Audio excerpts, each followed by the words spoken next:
Hello, welcome to Ekklesia Contemporary Ballet, Dance and Dialogue. Thank you for joining us. Before we get started, we just wanted to share with you a little bit about who we are and what we do. We are a professional faith-based dance company that works in partnership with the Church of the Holy Trinity in Middletown, Connecticut.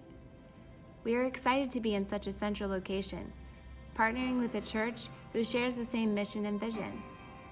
We are both working to lift up social justice issues that plague our society, finding ways that we can overcome that which divides us with meaningful discussions around art and faith. The company meets 4 times a week in the spacious studios located in the church for discussions, class, and rehearsals.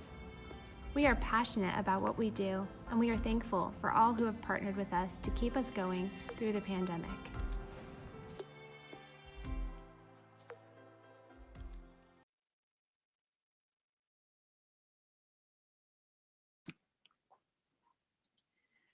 Hello, everyone, and welcome to Ekklesia Contemporary Ballet's Dance and Dialogue for the month of February. Our discussion tonight is on climate change and why climate change is an eco-justice and racial justice issue. My name is Alyssa Schroth, and I use the pronouns she and her, and I'm the artistic director and founder of Ekklesia. Before we begin, I first want to introduce you to Morley Van Ypren, our theologian in residence, and let her explain to you her work with the company. Hi, I'm Morley. I use the pronouns she and her. I work with the company to help them to develop a theological scaffolding around their understanding of their art form, of who they are as dancers, and the work that they do, and how the work that they do can connect with scripture, but also connect with the world around them, and the way that their work can communicate to our audiences the things that we're trying to explore and trying to embody. Thank you, Morley. And now I'm going to let the dancers introduce themselves, starting with Assistant Director Rochelle Stevenson. Rochelle, or Ricky, as most people call me, and I'm the assistant director with Ekklesia Contemporary Ballet. I'm originally from Arizona, but we've been up here for about 4 years. This is my 4th year with the company, and I just wanted to touch a little bit on what working with this piece has been like for me. We've been working on this actually for 2 years. The pandemic kind of adjusted our timeline, but it's actually been a really great experience to go from originally just looking at, all right, what does the Bible say about stewardship and stewarding, taking our place within creation, but now to really expand that with so much that's happened in our world right now and just really diving into more of that eco-justice standpoint. So I'm excited to hear from everyone today. I feel like a lot of what we've been diving into has been questions answered with more questions. And it's really, really exciting to see how such a simple concept in some ways can really be expanded to encompass so much. So it's a little bit about me. I want to turn it over to Sasha. Hello, my name is Sasha Biagirelli. It's my 3rd year with the company. I'm originally from Connecticut, and this piece was a very interesting and special process because I'm very passionate about just like the environment and eco-justice and all the ways that it connects to other human issues like racism, sexism, things like that.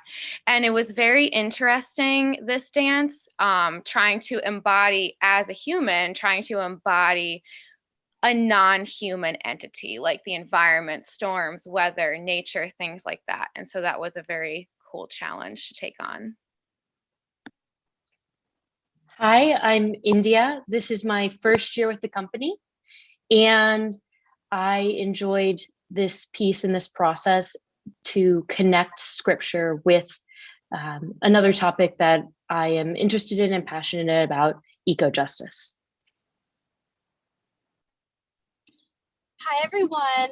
My name is Emily Edwards. I am from Rockwell Center in New York, where I'm currently en route to right now. That's why you cannot see my face. I have been with the company since this year. This is my 1st year, and I am a company artist. And one thing I've enjoyed about this process has been embodying our research through our movement, and really like intertwining those two as well as the Bible. Thank you. Thanks, everyone. And our dance and dialogues always include two special guests that help us dive deeper into the issue that we are addressing. We are honored to have Teresa Eichel as our community advocate this evening. She is the executive director of the Interreligious Eco-Justice Network here in Connecticut. Welcome, Teresa. Hello, thank you so much for having me. It's really nice to be here. As Alyssa said, my name is, actually everyone calls me Terry. IREJN is a faith-based environmental group in Connecticut, and we work with religious communities on environmental issues like climate change. And tonight, I'm going to give a brief overview on climate change, and I'll talk a little bit about what it is, some of the myths surrounding it, and a little bit about what we can do. Thank you, Terry. And our next guest is religious leaders, Reverend Tom Carr. Tom Carr has been fighting the good fight of eco-justice since 1987. He is a founding member of the Interreligious Eco-Justice Network and winner of the prestigious Steward of God's Creation Award from the National Coalition on Creation Care. Welcome, Reverend Tom. Thank you. Thank you. And it's wonderful to be here. Exciting and deeply meaningful work that you are doing, and I'm so glad that you are connecting spirituality and eco-justice, where eco-justice is two sides of the same coin: care for environment and care for human justice issues. One cannot be done without the other, and so I'm so glad that you're doing this, and it's wonderful to be here. Thank you for inviting me. Thank you, Reverend Tom. And now I have the pleasure of introducing you to two artist collaborators of this project. Scott Simonelli composed the music of the piece that you are about to see tonight. This is one of 4 sections that we will be premiering, and we will be premiering the remaining 3 sections in the coming Dance and Dialogues. Thank you so much for being here with us, Scott. It is certainly an honor to have you for the premiere, and we are looking forward to hearing more from you after we see the work. Thank you. Thanks for having me. And it's been a pleasure to work on this. It's been a really interesting project. And I've been a composer for a number of years. And currently I'm the CEO of a company called Veritonic that analyzes human response to sound. So it's really a fun project in particular to think about how that relates to the environment, as I spend every day thinking about how humans respond to what we hear, thinking about just how everything resonates through the world we live in and the impact we have on it. So this has been a real pleasure. Thank you. Thank you, Scott. And our final guest is poet, musician, policy analyst, and legal advocate, to name a few, Kwamena Blankson. You will be sharing a poem which you wrote in response to the work that you're about to see. And now, thank you, Kwamena, for being with us. Oh, you're muted.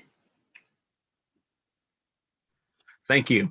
I'm really honored to be part of this. When you first asked me to consider writing a poem, it was just amazing how the description that you gave me immediately just evoked so much emotion and thought about how we treat the land and how we treat our bodies and the connection between us and the earth and God. So it really was a pleasure to be part of this, and I'm looking forward to seeing all this come together.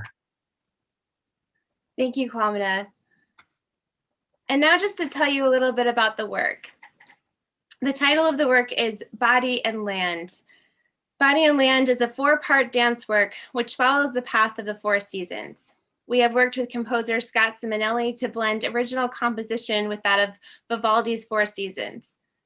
Through this combination of modern and classical music, we wanted to show the parallel of how the seasons have changed drastically from Vivaldi's 18th century world to the 21st century.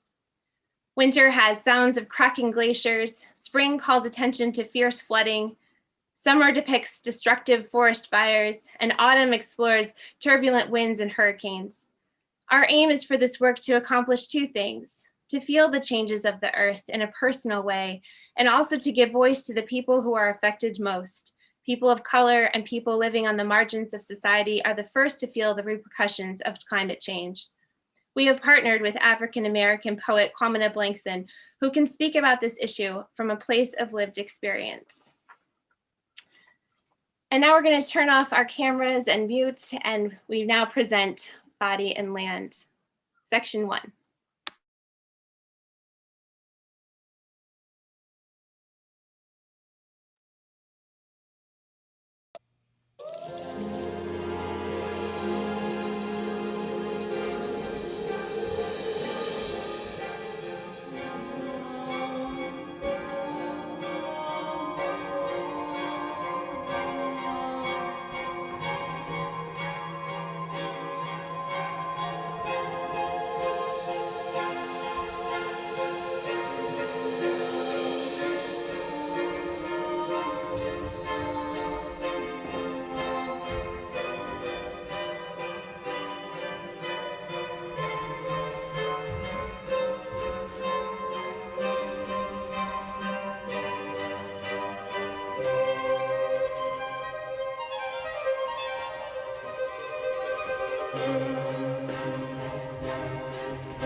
We will now present the poem A Little Lower Than Angels by Kwamena Blankson.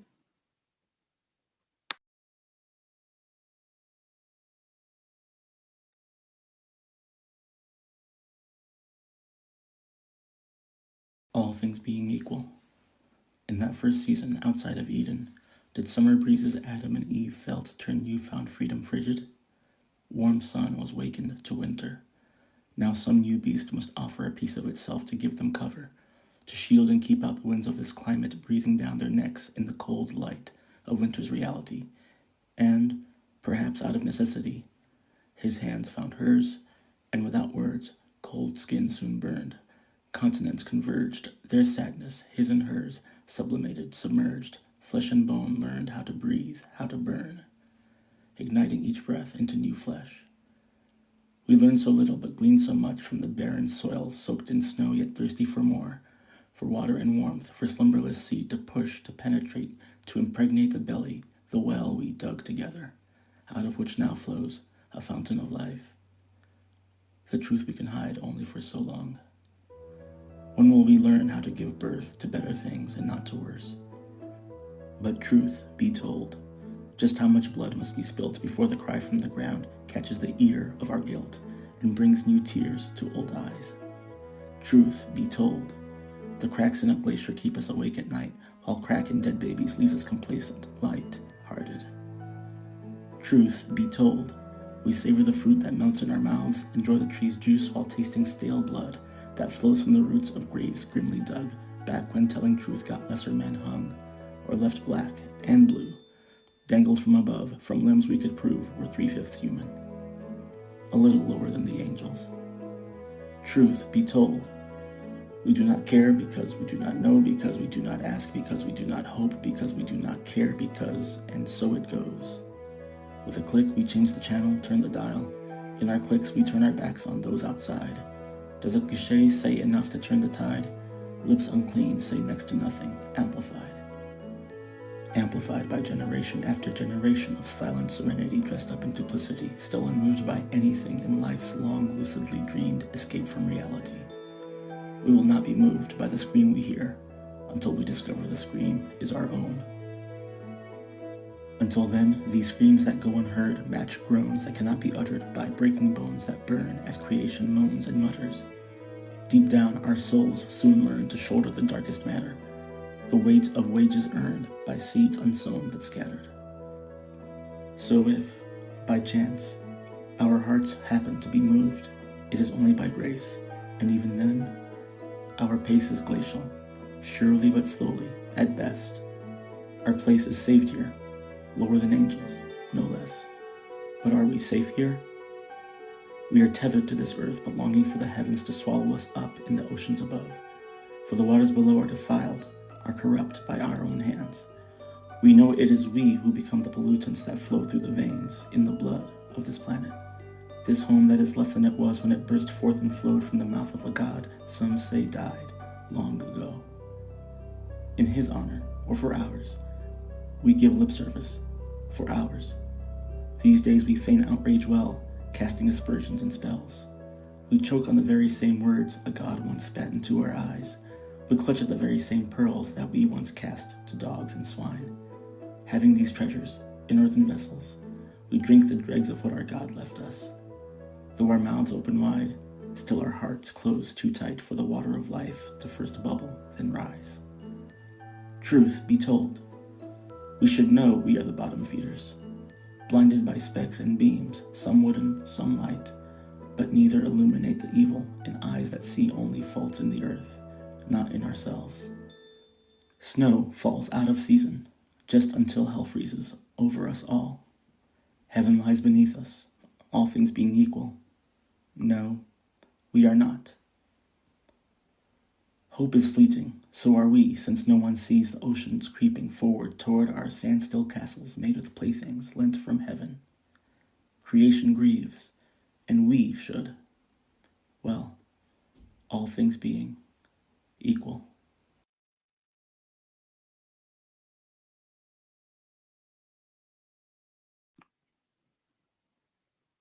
Thank you, Kwamena. Kwamena, could you share with us a little bit about yourself and what your process was in writing this poem? Wow. The process is always surprising because I think even after the fact, I wonder if I really wrote that. It always seems to come from someplace other than who I think I am. And I think that's because I really do believe that God has things to say. And he says it through music and through poetry and through dance. And we're fortunate to be able to be part of that mouthpiece to get those messages out to the world. This one, I think over the course of 2 days, just thinking about how much imagery of the earth and human bodies there is in just even the Bible. The most meaningful for me is Jesus spitting on the ground to make mud so that he could heal a blind man by putting the mud in his eyes. And it all seems so gross in our Western mentality, but it's so tactile and so physical.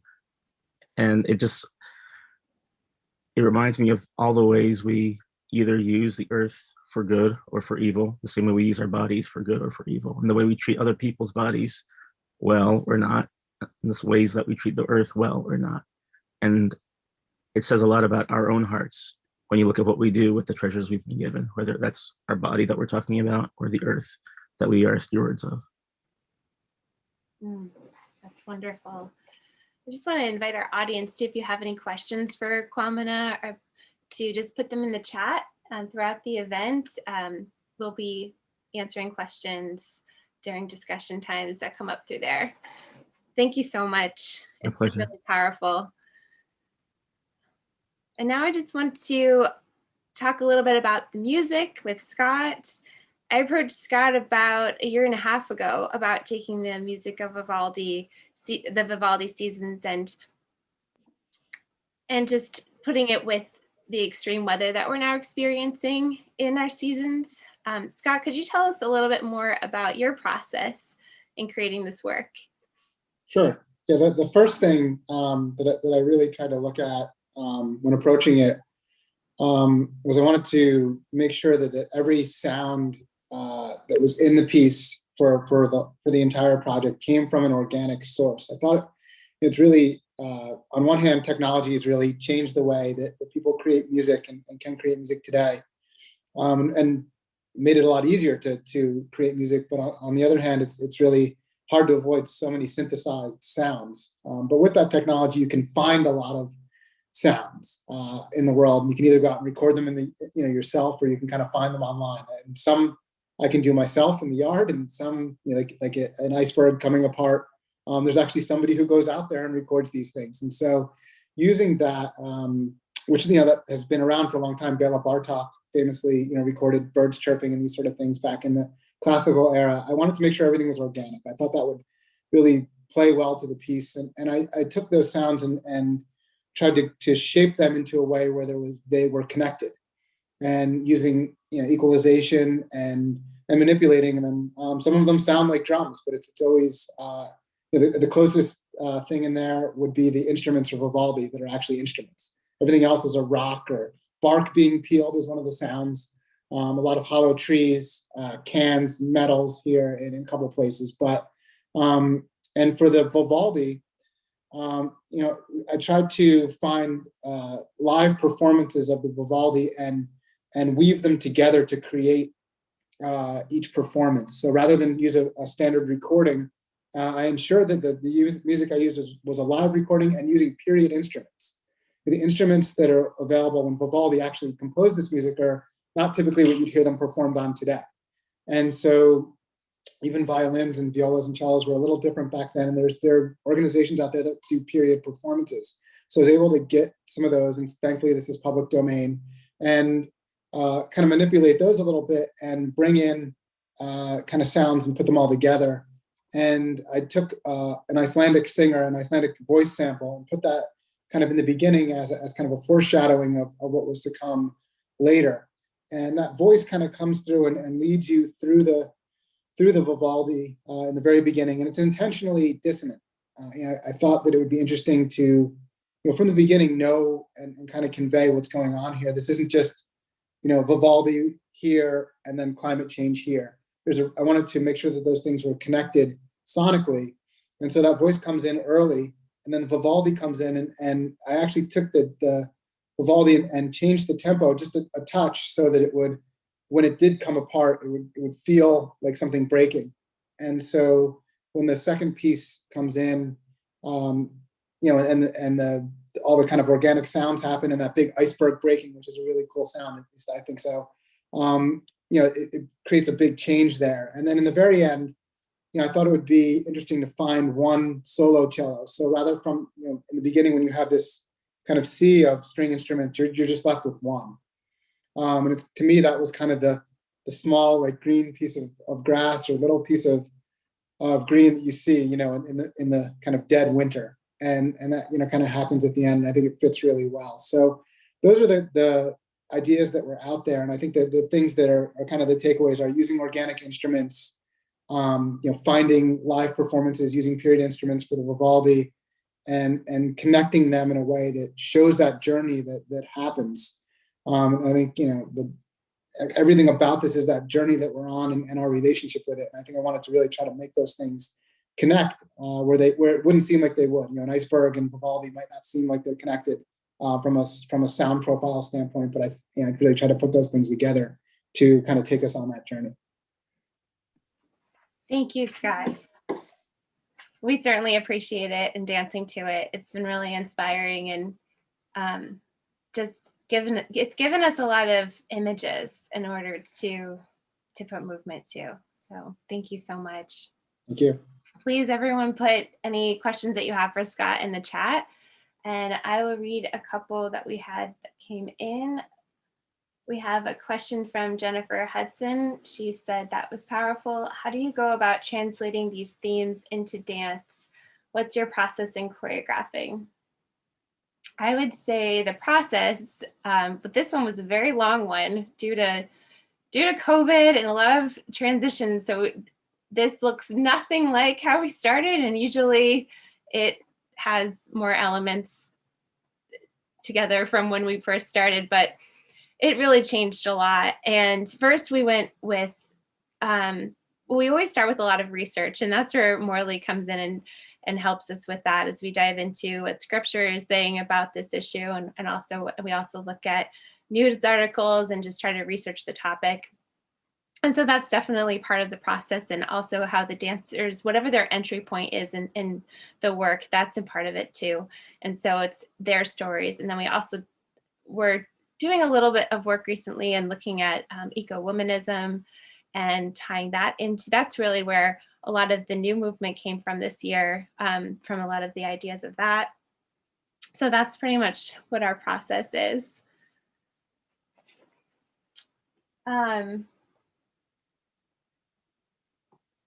We have some comments about the poem, about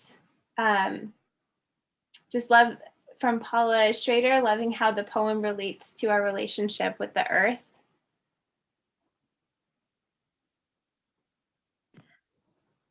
Alyssa, can I say something really quickly if we have a moment? Kwamena, when I was listening to your poem, some of the things that stood out to me is you have a line in there about lips unclean, say next to nothing, amplified. And then you also touched on like God's spit, helping us see. And one of the moments, I don't know if anyone who's not in the performance actually caught it, but there's a moment where each of us grab our mouth, and we're kind of representing that season in that moment. And to me, it really stood out to me, or it made me intrigued that you really connected with that concept of not being able to speak, and like who has that chance of speaking. And I saw that same thing kind of in Alyssa's choreography. So I'm wondering, Kwamena or Scott, as you guys, I feel like there's so many creators coming to this project. Is there anything that in watching the dance or in listening to the music or in reading the poem that, you saw any connections or stood out to you? Or, I'd love to hear your thoughts now that you're also kind of coming into this collaboration as well. Well, I mean, just off the top of my head, watching dancers, especially in this dance, there was that contrast between such powerful movement and powerful sounds, and then weakness or powerlessness, and trying to relate that to our everyday life, which actually seems very easy in the days of quarantine, right? Where there's so much at our fingertips that we can't access, and we have to do it through Zoom. We have to do it not in person. And it's because of what's happening in our bodies, right? And I think the best example for me, actually, just today I heard on the radio, a woman who photographs seals being born in the Arctic areas, and how many thousands died because the ice is not staying firm enough for them to have a safe place to land and learn how to swim.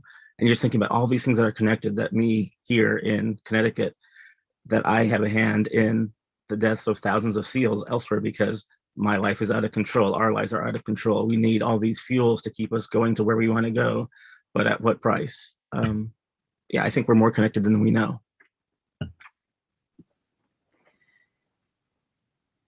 And just to keep things moving along, because we have only an hour to fit all of this in, we're going to now hear from our community advocate, Teresa Eichel.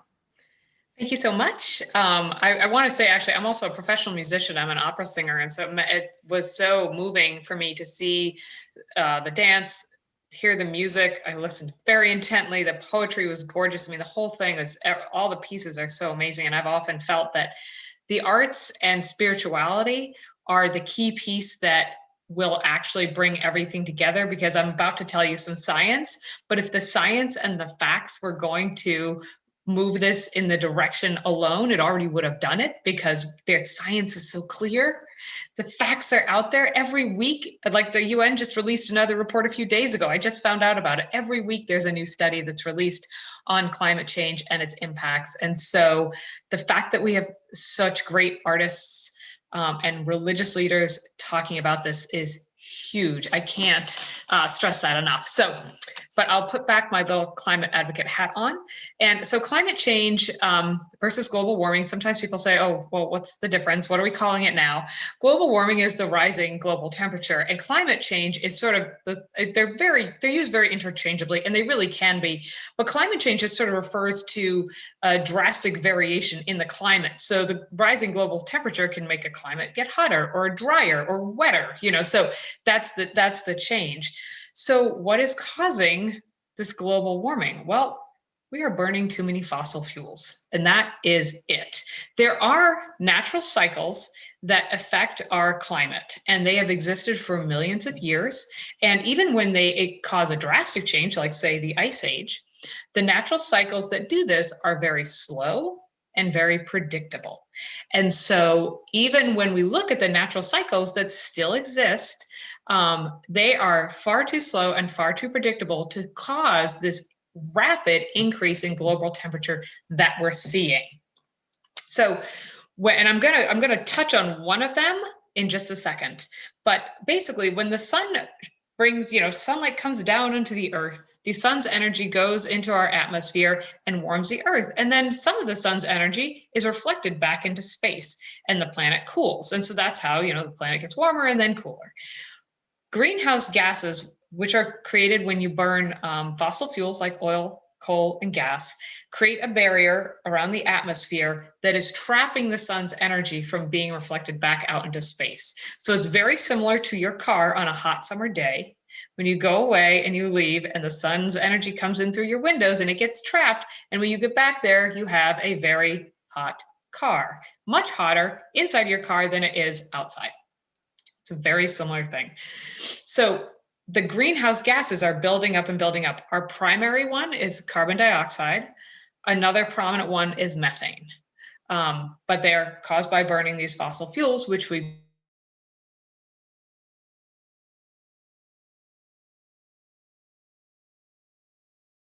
you hear this a lot in terms of myths. You hear like, oh, it's the sun, it's volcanoes, the climate has always changed. That's my favorite one. The climate has always changed. So the climate has always changed. Let's talk about that one. So two really familiar weather cycles that you hear about a lot are La Nina and El Nino. And these are weather patterns that basically help regulate and redistribute heat around the globe.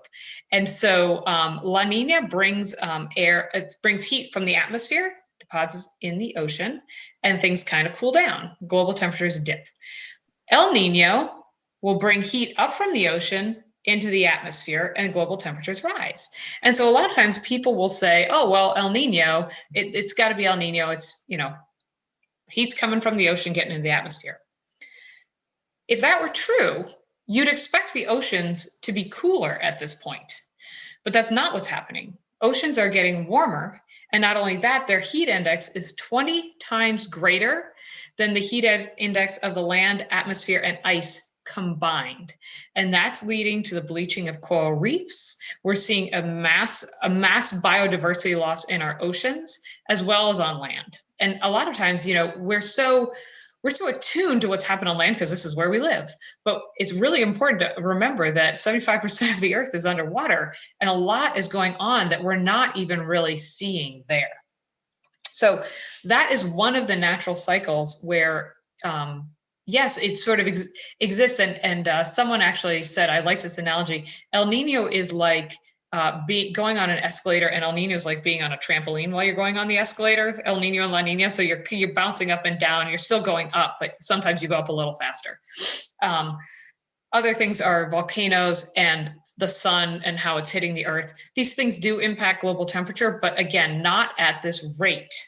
And so that's the thing, is that for the past 150 or so years or 200 years, basically since the Industrial Revolution started, we started mass burning fossil fuels. That's when we can see this drastic increase in carbon dioxide in our atmosphere and correlating increase in temperature. And the cool thing about science is that scientists can go back millions of years and look at ice cores and tree and land sediments and stuff like that, and actually take measure, especially in the ice cores, like of actual bubbles of air, how much CO2 was in the air, and look at what the temperature was like. And as it always correlates with, Carbon dioxide, temperature. When it goes up, temperature goes up. When carbon dioxide, and right now we're just going up. Group350.org, which people will probably have heard of, is a climate change group, and the number 350 is the number of parts per million of carbon dioxide that we need for a healthy planet. And right now, I think we're at 430. We're well beyond that, and we'll keep going up each year. So what does that look like for justice? Well, Kwamena spoke so compellingly about the little seal cubs. It impacts, we are seeing biodiversity loss. There are many scientists who believe we are in the middle of a mass extinction event. But even say the increase in wildfires creates dangerous habitat for animals, say koala bears in Australia with all those wildfires. Koala bears are actually built to withstand wildfires. Their little nails, they can climb up to the trees and the fires would burn below them and they would just sort of wait it out. But in that particular instance, the fires burned so hot that the smoke overcame the koala bears. And that is why there's so many koalas died in that particular wildfire. In our country, it's a justice issue also because of our systemic and institutional racism that basically cited Black and brown communities of color in areas that were close to factories, close to power plants, close to incinerators, and also in low-level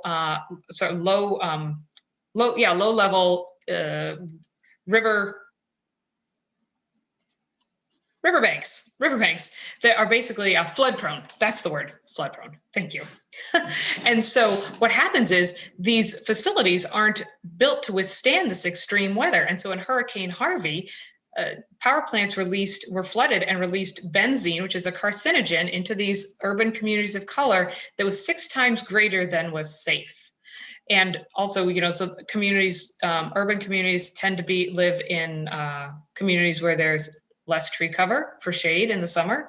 There is more heat trapping pavement, and they might be poor, so they don't have air conditioners. So it's that sort of thing that is a layering of climate change, global health, economic inequity, and that's what systemic racism, of course, looks like. Another example is asthma. Asthma is the leading cause of school absence for children of color. Bridgeport and New Haven have some of the highest rates of asthma in our country. Kids with asthma in those cities miss an average of 1/3 of the school year. If you take that school absence, that loss of learning from kindergarten through high school, you have now created an inequity in their educational structure, that, an educational experience that could impact them for the rest of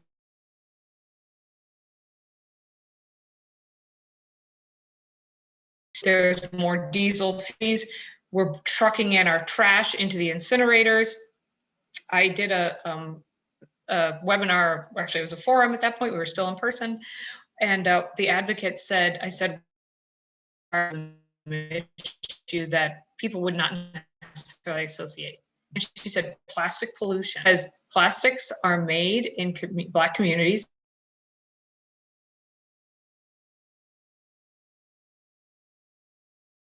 is an environmental justice issue. And another environmental justice issue is energy efficiency. Dr. Catherine Hayhoe just did a webinar for us, and she said 60% of our carbon emissions could be cut by energy efficiency alone. And that's interesting because, low-income communities tend to live in apartment buildings or old houses. They're not insulated. The energy is not efficient. The electrics, incandescent light bulbs, they're paying more for electric. I once talked to a woman who was paying $800 a month for electric. She was heating her apartment with this electric heat. It was freezing in her living room because insulation was so poor, but it was boiling in her bedroom because that's where the heat was. And so she couldn't sleep through the night. She always felt terrible at work the next day. She couldn't get comfortable, and she was paying an exorbitant amount for this electricity. So, and the thing about energy efficiency is it's just not as shiny and attractive as solar power and electric cars. And I say that as someone who has solar panels and drives an electric car. But energy efficiency is actually, to me, the biggest justice issue where we could actually have a huge impact on poor folks, folks living in, urban and rural communities that don't have access to those types of measures. They could save energy, they could save money, they could be more comfortable in their homes, and we would be reducing our carbon emissions. And so my last little thing is to understand sort of the global impacts in Syria. From 2006 to 2011, there was a drought. And most experts believe that drought led to the Syrian civil war and the refugee crisis that we see today. And a similar situation in Darfur. That civil war started as a battle over water between the ranchers and the farmers. And then because climate change is such a destabilizing force for government, unstable governments, that led to that war and that tremendous, human suffering that we have seen. So climate change has a huge national security implication as well. And I think I should be done. I feel like I may have spoke too long. That was great, Terry. Thank you so much. Wow, that's really, I've never connected the war in Syria to climate crisis. Pretty much every conflict right now is exacerbated, if not has its roots in climate change. Wow. It's a fight over resources. I love how you really consolidated it for us too, to just find out, like, what is, I think a lot of times the problem just seems so big. So what is the central thing that we could really be pushing for? And when you said energy efficiency, so actually, the Home Energy Solutions program through Energize Connecticut, for those of you in Connecticut, there's a Home Energy Solutions program that is actually free right now. There's no copay. If you sign up by the end of March and the work is done by the end of June, there is no copay. And then the rebates for insulation are so huge that you're getting just your whole house insulated for pennies on the dollar. And so it's a great deal. It's a sort of thing that I want to shout from the rooftops in every city. And the thing that I really want to see is see landlords doing it. And I have to say, like, one of the things the pandemic has taught me is most landlords are not big corporate landlords. Most landlords are small landlords. They have like a few properties. They're not like this huge corporation. So, getting the landlords on board to provide this comfortable housing that is energy efficient and eco-friendly and just good for everybody. My experience has been people really care about the planet, and when they understand that they can have a positive impact through some of these measures, they're 100% on board. And everybody loves saving money. No one wants to give the electric company more money. So, it's really a win-win. So that's one way. And honestly, also just reducing your plastic use. Bring a reusable bottle, bring some cutlery if you're eating out. I mean, it's really hard because like there's so much single-use plastic bags. Try to use reusable bags. To me, one of the things I like about faith-based environmentalism is that it is a way for me to live my faith in sort of a concrete way every single day. So I'm always, I'm thinking about that. I'm bringing my water bottle. Of course, before the pandemic, I never got coffee in a plastic cup. And once the pandemic hit and people started giving out, that you couldn't bring your own reusable cup in, I stopped getting coffee because I was like, I can't bring more plastic into the world. Mm-hmm. So, but also pushing for policy, because personal change is really important, but policy is what is needed. I mean, we need big policy change at the top. The state level, we actually have some really great bills at the environmental, at the state legislative session that's happening right now. So I can send a link. I'm actually doing a webinar on important state legislation next Thursday in the evening, and I'll send you a link if you want to send it out to the folks that sign up for this. That'd be great. We will put the information about home energy, about the state legislation. We will have this video up on our YouTube channel and with all of the descriptions of resources below it, so we can widely share it. So thank you so much. We'll definitely include that. Great. Okay. And now we're going to hear from our spiritual leader, Reverend Tom Carr. Thank you. Thank you. It's for all of those reasons that that Terry was talking about, is why the church and people of religious faith and spirituality need to be engaged in this. We really haven't been. And there's all sorts of reasons, and I'm not going to go into those, so I'm going to kind of condense this. But this is, you know, in most spiritual and religious traditions, there's a recognition that has already been talked about today that human beings are part of the entire creation, an integral part, yes, but one part and one unique expression of the whole. You know, and the very fact that we are here on Earth is a gift, because Earth is a gift to all and for all of life. She's not the possession of or under the domination of the human species, something that most people, at least in the Western world, have either totally forgotten or they consciously ignore.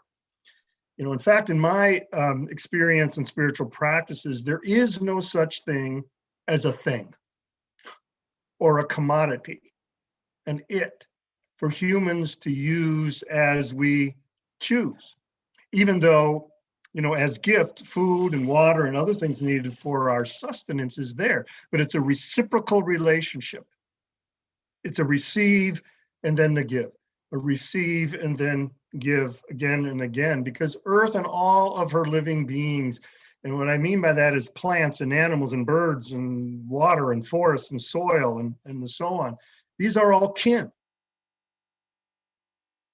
We are all siblings, relatives, which share Earth and all that she provides for the mutual enhancement for all, human and other than human. In fact, in the Jewish and Christian tradition, our creation stories in the book of Genesis say that the Adam, which is the Hebrew word for human beings, is created from the Adamah, the soil, the ground, the dust, or in Latin, it's the human from the humus. And then the story goes on, if you keep reading, that God breathes into the human beings and they come alive. The divine breath is within us, which, keep on reading your Bible, is the same thing that God does to the animals and other creatures in the book of Psalms, Psalm 104. Oh, and by the way, after the Adam is created, God creates the animals and the birds out of the same Adamah, the ground or the soil that the Adam was created. Coincidence? I think not. So we're made from the same stuff. We're all connected. We are all intertwined or related physically and spiritually. We're not the same, but we are unique expressions of this oneness that has always been there. Father Thomas Berry 3 decades ago said, the universe is not a collection of objects, it is a communion of subjects. And another important part, and I'm going to be really quick, of spirituality and the climate chaos is that Earth herself is shining through with the divine. All of life, human and other than human, is drenched in, soaked with the divine, with the presence of God, God within. For me, that doesn't mean that I'm God or a tree's God or a mountain is God. What I mean is that there is something of the creator of all which is within all life, God within life. Some of us say that God takes on flesh and took on flesh 13.8 billion years ago. And the theological word for that is incarnation. God is with life and within all life and moving and shaping life. And so Earth has a unique spirituality all on her own, and we are part of that. And the devastation that we are just tearing into Mother Earth and God's planet, our home, to ourselves and all creation, is morally indefensible. Because our role as human beings, our vocation, is to live in harmony with life and to take care of all of life, which is a gift for all that she provides, and to open ourselves to the Spirit that is alive within all life and to live according. We're to be caretakers of this gift for all of life, because we humans are the only creatures who can do that, and we must do that now. We must. It's our moral responsibility to care for all of life, human and other than human, and to leave a habitable, healthy world for the next generation, for generations to come. It's called generational justice, by the way. And you may know that one of the fundamental principles of the Iroquois people is this: in every decision that we make, we must look to the 7th generation to come. And Oren Lyons, the great Onondaga faith keeper, once put it this way: when we walk upon Mother Earth, we always plant our feet carefully, because we know the faces of future generations are looking up at us from beneath the ground. We must never forget them. May we never forget. Thank you, Reverend Tom. And you've been doing this a long time, really having this theology of, which is a different perspective than one I've heard, and maybe some others have heard as well. Have you, when you share this theology of how to care for our earth, have you seen other pastors change their mind about how they view the earth and turn things around and start to care in a different way? Yeah, sometimes, and it's happening more and more. One of the reasons that churches aren't getting engaged in this, or haven't gotten engaged, because since the 1990s, it's become a very divisive, partisan political issue, which it never should have. And so many pastors and other leaders in religious communities don't talk about this, because they don't want any more division within their congregations, which is, I think, awful. That's the same reason they don't talk about racism either. It's actually, yeah, Or climate sexism. change is the 3rd most divisive political topic in the country. The first is COVID, the second is racial justice, and the 3rd is climate change. Yeah. So that's what I think that's, that's really that's changing. But also our theology and spirituality is so screwed up. It has been what is known as an anthropocentric eyes. We've looked at our faith through that the humans are the most important. We're on the top of it. We're on the top of everything. We are the only ones that really matter on this earth. And then what happens to us after we die, the afterlife. And so there's so many churches that don't talk about this, because it's like, well, who cares? As long as I'm going up and not down, if you know what I mean. Which that's awful, especially for Christians, where the word became flesh and dwelt among us. I mean, for Christians, that's Jesus who walked this planet. And as it was said earlier about spitting into the ground and then rubbing the mud in the person's eyes. And almost all of Jesus's healing are with a touch. Very, very tactile. Yeah, and that, so, yeah. Thank you for sharing that. And I hope that we will continue to have conversations around this issue. Like that you said, that it's changing. That's good. I hope, and we want to be a part of that change. Yeah. So now we're going to see the work before we go one more time. And but we're just going to present Body and Land one more time, section 1.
Now we have some brief words from theologian in residence Morley Van Ypres. You guys always do such a great job, and then I left to like sum it all up. But all you did was reaffirm the thing that we've been talking about as a company, and that is to recognize ourselves as human creatures, and as part of a community, and a community that is part of the creation, other people throughout the world. And then you also mentioned the generations, so the community throughout history too. And I think that's really the overarching thing that we've all been talking about, this community of creation that we're a part of, and that we're creatures in it as well. We're creatures who've been called to be stewards, but we're creatures. And so to watch this dance piece, I love being able to watch it a second time, but especially after all this conversation, but to watch human bodies move and bear witness to the creation is just a really powerful thing. And I hope that it stretches our imagination and forms our imaginations to be able to see ourselves and the connections that we have and that God has given us to have. So that's why I sum this up. Thank you so much, Morley. At this time, I would like to thank our panelists, artist collaborators, and technical director, Anna Munifo. If you would like to join our mailing list to get notified of the next Dance and Dialogue, which is in March, which is the second section of this work, which is titled, each section is named after its season. This was winter, the next one is spring. And also, if you enjoyed this dance and dialogue and would like to make a contribution, we would greatly appreciate it. Our dances are paid for every performance, and that is directly provided by your support. We will be sending a follow-up email tonight where you can click on a link to donate and also share with us your thoughts in a brief survey. We would love to hear from you. Don't forget to subscribe to our channel where we will be posting tonight's event and also the resources that were that Teresa mentioned earlier. And also we will list we will put the poem at the bottom as well, if that's all right with you, Kwamena. Someone had asked earlier if we could find it, if they could find it online, and we could list it with the work. That would be great. Absolutely. Thank you.